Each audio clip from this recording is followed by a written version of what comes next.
morning, dear students. Welcome to online classes. Today we will start questions from exercise 2C.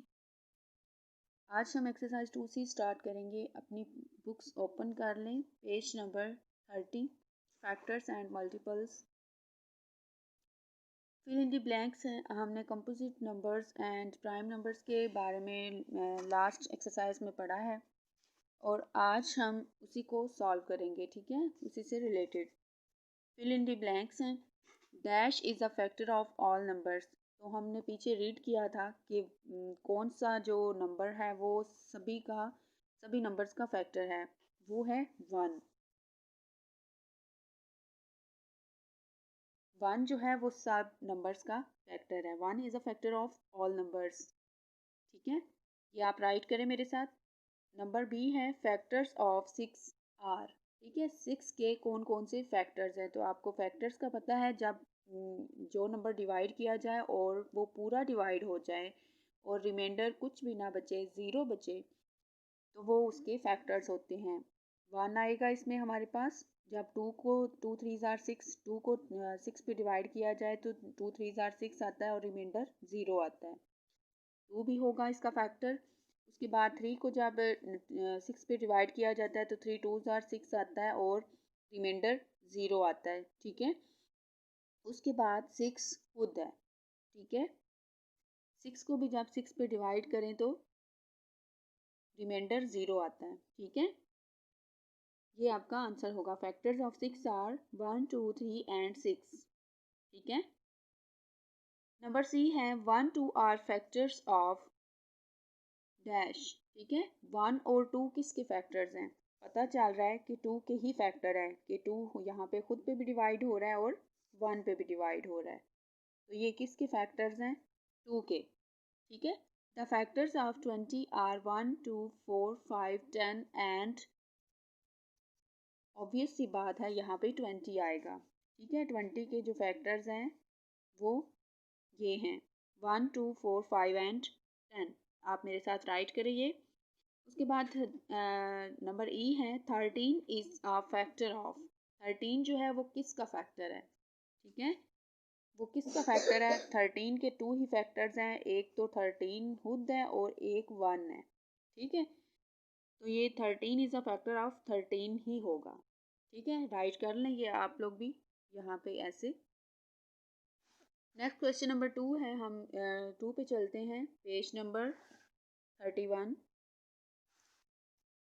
State whether the following are true और false. इन statements के बारे में आपने बताना है कि ये ट्रू हैं या फॉल्स हैं.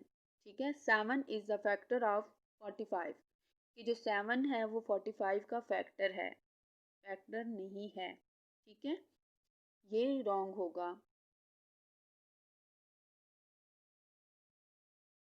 आप भी राइट कर लें. ठीक है, if a number divides another number completely. जब एक नंबर दूसरे नंबर पे कम्प्लीटली डिवाइड हो जाए, पूरा तकसीम हो जाए, then the first number is the factor of the other number. तब पहला नंबर जो होता है वो दूसरे नंबर का फैक्टर होता है. और ये बिल्कुल ट्रू है. मैंने आपको अभी अभी बताया है. क्वेश्चन नंबर 1 जब हम सॉल्व कर रहे थे, यहाँ पे मैंने बताया जब वो पूरा डिवाइड हो जाए तो वो उसका फैक्टर होता है. 6 and 8 have an equal number of factors. 6 और 8 के फैक्टर्स बराबर हैं. ठीक है, तो ये भी हमारे पास ट्रू होगा. ठीक है, नेक्स्ट है a number is always a factor of itself. एक नंबर जो होता है वो हमेशा अपना फैक्टर होता है. ये भी ट्रू है. ठीक है, चाहे वो प्राइम हो या कंपोजिट. ठीक है, कंपोजिट नंबर्स वो होते हैं जो अपने अलावा दूसरों पे भी डिवाइड होते हैं और प्राइम नंबर्स वो होते हैं जो अपने अलावा और 1 के अलावा किसी पे डिवाइड नहीं होते, लेकिन फिर भी वो अपने फैक्टर्स तो हैं ना. तो ये ट्रू हुआ. ठीक है, नेक्स्ट है 45 इज़ अ फैक्टर ऑफ 9. ये 45 जो है वो 9 का फैक्टर है.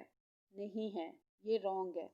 अगर यहाँ पे लिखा होता कि 9 इज़ द फैक्टर ऑफ 45 तो फिर ये ट्रू होना था, क्योंकि 9 का टेबल जो है वो 45 पे आता है. इसलिए इसने 9 इधर होता, 45 इधर होता, तो ये ट्रू होना था.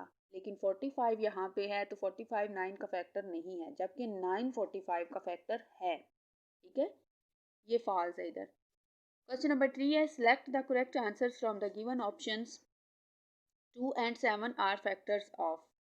कह रहे हैं कि 2 और 7 किसके फैक्टर्स हैं, ठीक है। तो 2 और 7 किसके, 2 7 आर 14 भी होता है और 7 2 आर 14 भी होता है, तो सीधा डायरेक्टली हमारा 14 आंसर होगा इसमें, क्योंकि 2 का टेबल में ना तो 2 के टेबल में ना 3 आता है और ना 7 के टेबल में आता है और ना ही 7 के टेबल में 2 आता है, ठीक है।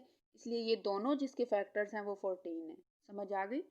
नेक्स्ट है 10 is not a factor of dash. इन सब में से 10 जो है वो किसका फैक्टर नहीं है। तो 10 2 आर 20 भी होता है, 10 6 आर 60 भी होता है और 10 को 24 से मल्टीप्लाई करें तो 240 आता है। तो 10 जो है वो 32 का ही नहीं होगा फैक्टर, ठीक है। 10 को 3 से मल्टीप्लाई करें तो 30 आता है, 32 नहीं आता, ठीक है। तो इट्स मीन कि 10 is not a factor of 32। ये इस 32 इसमें से स्किप होगा, बाकी सब का ये 10 फैक्टर है, सब पे डिवाइड होता है, 32 पे पूरा डिवाइड नहीं होता, ठीक है। All possible factors of 50 are. All possible factors of 50 are यानी कि 50 के सारे मुमकिन जितने भी फैक्टर्स हैं वो ये हैं। कौन से हैं, अब आपने ये बताना है। 1 2 5, ठीक है। अगर 50 को 50 पे डिवाइड करें तो 1 आंसर आता है, तो 1 भी है उसका फैक्टर। एंड अगर 25 2 आर 50 करें तो देन 2 भी आ जाता है उस पर, ठीक है। उसके बाद 5 पे करें तो 10 5 आर 50 भी होता है, 5 10 आर 50 भी होता है और इधर वही सेम आ जाता है, 10 5 आर 50 25 2 आर 50 एंड 50, ठीक है। बाकी सब जो है वो कंप्लीट नहीं है, यहाँ पे कंप्लीट सारे दिए हुए फैक्टर्स, तो ये आंसर होगा हमारा। ओके, आपने यहाँ टिक लगानी है। 8 is not a factor of dash. 8 जो है वो किसका फैक्टर नहीं है, तो ऑब्वियस सी बात है 8 2 आर 16 होता है, 8 1 आर 8 होता है और 8 4 आर 32 होता है। तो 8 के टेबल में 2 नहीं आता, देन इट्स मीन कि डी जो है वो हमारा 8 का फैक्टर नहीं है, जबकि 2 खुद 8 का फैक्टर है, लेकिन 8 जो है वो 2 का फैक्टर नहीं है क्योंकि 8 के टेबल में 2 नहीं आता। Which of the following is a factor of every number. इन सब में से कौन सा जो है वो हर नंबर का फैक्टर है, तो ये हमने यहाँ पे भी रीड किया है। फर्स्ट में 1 is a factor of all numbers, तो यहाँ पे हम विदाउट थिंकिंग यहाँ पे 1 पे टिक लगाएंगे क्योंकि यही हमारा आंसर है, ठीक है। आज के लिए इतना ही। आप लोगों ने इसको अच्छी तरह से लर्न करना है, ठीक है, अंडरस्टैंड करना है। और ये क्लास वर्क और होमवर्क में मुझे करके ये सारे तीनों questions, question number 1 question number 2 and 3 सब के सब क्लास वर्क में भी करने हैं, होमवर्क में भी करने हैं और मुझे अभी पिक सेंड करनी है, ठीक है। नेक्स्ट आंसर क्वेश्चंस हम कल करेंगे इंशाल्लाह नेक्स्ट लेक्चर में। अपना बहुत सा ख्याल रखिएगा। और अब अगर समझ नहीं आए तो आपने अगेन वीडियो को रिपीट करके देखना है और फिर भी समझ ना आए तो आपने पूछ लेना है, ठीक है। Thank you so much. अल्लाह हाफिज़।